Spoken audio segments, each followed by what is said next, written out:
A Constituição de 1988 e a realidade ambiental. Bom, nesta nossa análise de hoje, vamos mergulhar direto num documento histórico simplesmente fascinante e ver o impacto prático dele na nossa vida contemporânea.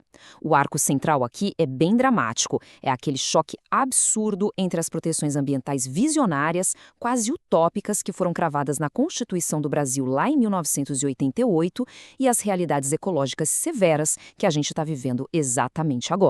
O texto original é o nosso guia para desvendar como as promessas da lei máxima do país batem de frente com os desafios do presente. É uma jornada que sai da teoria jurídica e cai direto na nossa atual urgência climática. Parte 1. O Marco de 1988 e o artigo 225. Para entender a gravidade da situação atual, a gente precisa voltar um pouco no tempo e entender o momento exato em que a lei máxima da nação olhou para o meio ambiente pela primeiríssima vez.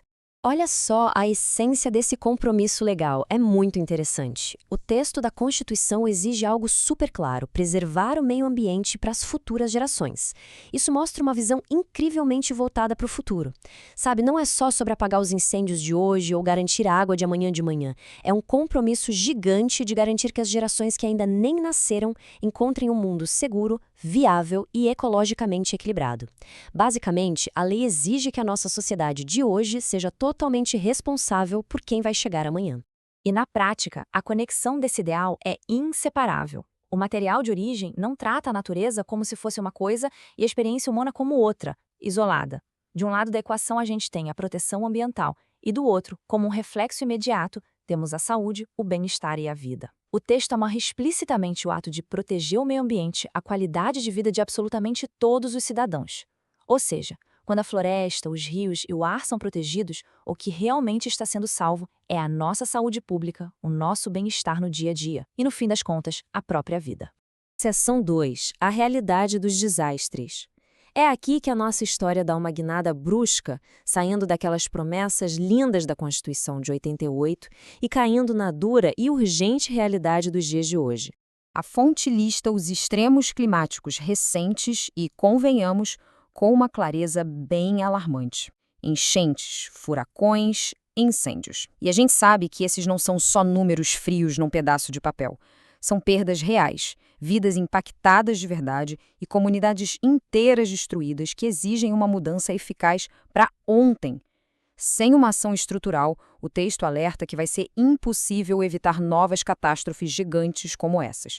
Porque a teoria e a beleza poética lá do texto de 1988, infelizmente, não são suficientes para segurar a água de uma enchente ou apagar as chamas de um incêndio hoje.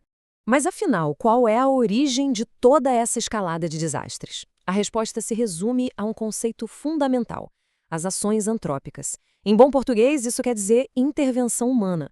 Não é a natureza simplesmente sendo imprevisível ou seguindo um ciclo natural dela, sabe? A ação humana é o grande motor por trás de todas essas catástrofes extremas. A fonte aponta o dedo direto para a humanidade como a principal força causando essas alterações ambientais que hoje assustam o planeta inteiro. Parte 3. Estratégias e ação coletiva. Bom, diante de um diagnóstico tão claro sobre a origem humana de todos esses problemas, como é possível responder de forma eficaz e mudar essa realidade?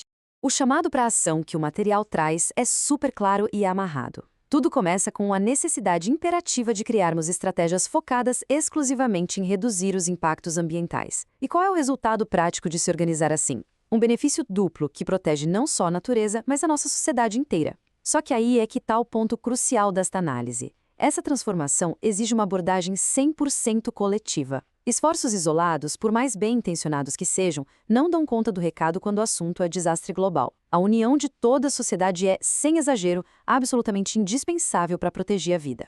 A Constituição de 1988 entregou a bússola para a gente, com os ideais e a direção jurídica. Mas a nossa realidade de enchentes, furacões e incêndios exige respostas pesadas e imediatas. Então fica aqui a nossa reflexão final.